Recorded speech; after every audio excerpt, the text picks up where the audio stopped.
Good morning. So, I got my results back,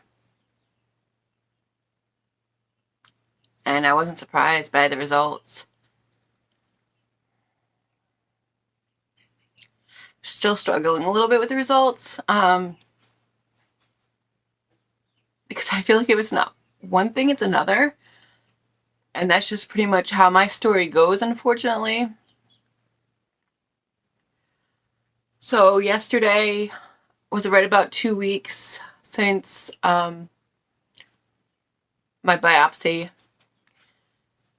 Now, in my previous video, you guys know that she did find something inside my uterus left over from my miscarriage back in December, and she tried to break it up, and she was able to.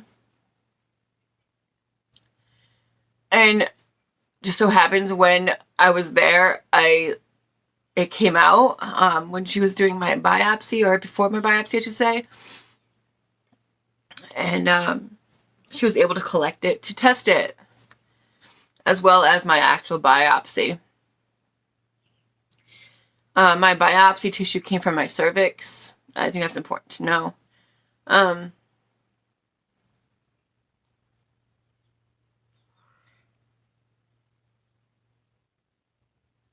It's still very new to me, so just bear with me, you guys. Just bear with me. I'll start off by the tissue that was collected that she was able to break up. It did confirm that that was my placenta.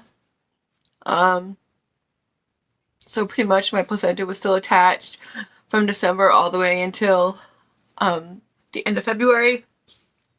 And that's why my levels was not dropping the way they should have. And that's why it took 3 months for them to drop. Something, in my opinion, a DNC would have taken care of, and I wouldn't have had to wait so long. But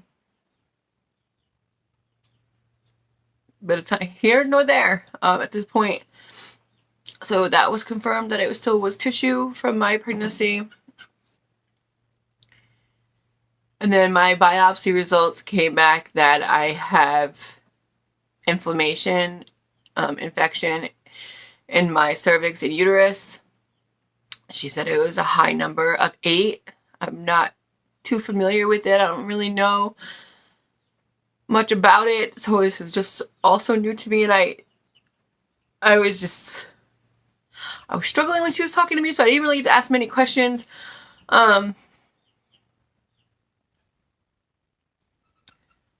So it could have happened at different times. It could have happened after I had Willow, and because we didn't test for it before my next transfer, that could be why I've lost the baby on my second transfer. Or it could have happened after I had my miscarriage in December. That was one of my questions, and she said she just didn't know. It could have been before or after. So anyways, so that's postponing my transfer, obviously. So the plan of action at this point is to take antibiotics for 2 weeks, and after the 2 weeks and I get my cycle, then I go in for another biopsy to confirm that the inflammation infection is gone. Again, you guys, I don't know too much about it. I don't even know what it's called. She didn't tell me. I just don't know. Apparently, it's something that I wouldn't really have symptoms for. I think when I looked it up, it was like discharge, which that's not helpful. And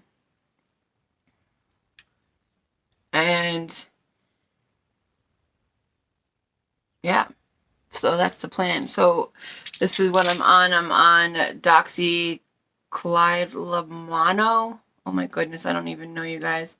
DOXYCYCLINEMONO. I'm on 100 milligrams twice a day for 14 days. Now, the kicker is we're praying, even my doctor is praying that my cycle is late this month, because I have to be completed with this medicine before my biopsy, and my biopsy has to happen within the first 12 days of my cycle. So my cycle, today is, what is today? Just so you guys know, today is March 23rd, I think. March 23rd or March 22nd. March 23rd. So today is March 23rd, and I'm starting the pills today. I'm actually in the process of eating my breakfast so I can take a pill, because she was very specific that it has to be on a full stomach or I can get sick. So I have to take one in the morning or one at night for 2 weeks. So I am at cycle day 26. See how close it is to that 28 day. But my cycle can go 28 to 42. So we're praying for that 42 or somewhere abouts, so that way I have time to take this medicine. So she says if I do not get my cycle, however, after the 2 weeks, to call her and let her know, so that way I can take the Provera to kickstart my cycle to get the biopsy done. So that's the plan. So she had me take a pregnancy test, and I did, and clearly it is a negative. I don't know if you guys can see that or not. It is very negative, which is expected, because clearly this is why I'm going through IVF. So, yeah. So I am going to take these meds, and let's pray for a May transfer. That's all I can say. It just stinks because I have a lot going on in May. I was hoping not to do it in May, but it is what it is. I have my sister-in-law and her family coming down at the end of May. My birthday is in May. My husband's birthday is in May. So Mother's Day is in May. We just have a lot going. May is just, it's the beginning of the planting season for my garden. I mean, it's just going to be a very crazy busy May if I have to go through a transfer in the middle of it. But I will do it, because that's what I do. It doesn't matter what's going on. And don't mind all that crap back there. That is my husband's side of the bed. Clearly, all that soda. I can't deal with him. But so that's the news, you guys. That's the status right now. So it could never just be, oh, you're good to go, let's go, kind of thing. It's always something. And in this case, this is what it was. So if you guys have ever had this happen, you ever had an infection or inflammation in your uterus cervix area, let me know, because I've never heard of it. I don't even know what it is. And I'm just interested to hear other people's stories, and whether it went away, whether it came back. Because now it has me very intrigued to know maybe if this is why I keep losing all my pregnancies, is because I have this infection in my uterus, or I have this inflammation, whatever it is. I mean, I'm very curious now. I mean, we did do a biopsy back before I started IVF, and everything came back clear. But then again, I hadn't been pregnant in a very long time when we started IVF. I mean, it was years. So I'm just very curious.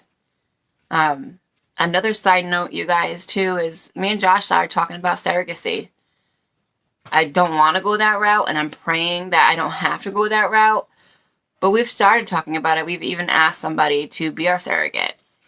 If all 3 embryos don't take within me, we decided we are going to probably do another cycle and take a loan out and do surrogacy. And this particular person we asked, she is thinking about it, and it's a big ask, obviously, but we feel comfortable with her. And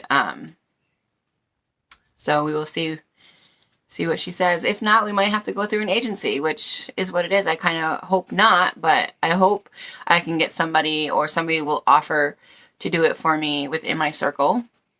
But that's a lot. It's still a lot to ask anybody. But we are discussing that.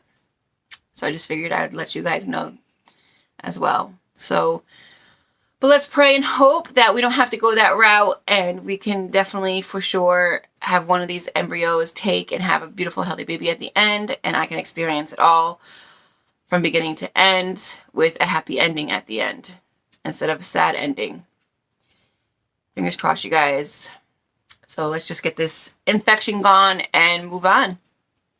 Until next time, you guys have a great day.